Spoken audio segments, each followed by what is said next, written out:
Беше 25 януари 1985 година. Сутринта 7 часа тръгнах с джипа и шофьор да отчитаме електромери.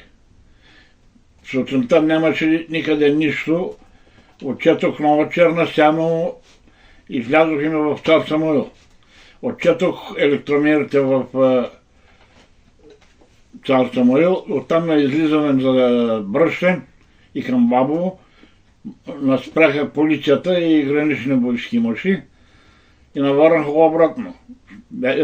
Пътищата бяха блокирани. Нито излизане, нито влизане. Но в другия случай намерих начин, прибрах се в Тутрахан и почнах да работя в тръбопоста на старата автогара, да прави кабелна глава на 20 киловата.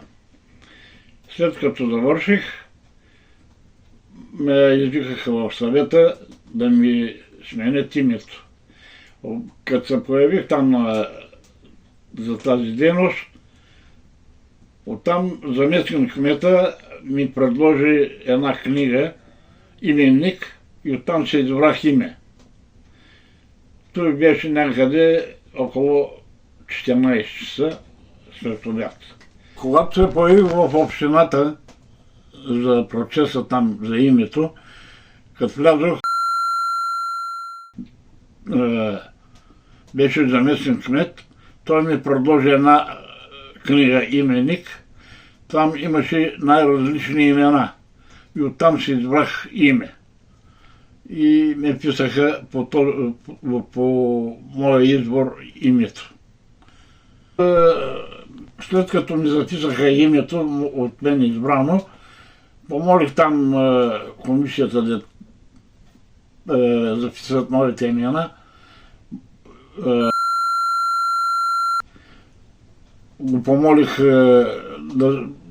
за името на баща си, понеже той е възрастен, да не се махне съм нататък. И той ми каза, че той го правил и ми каза какво име му е писал.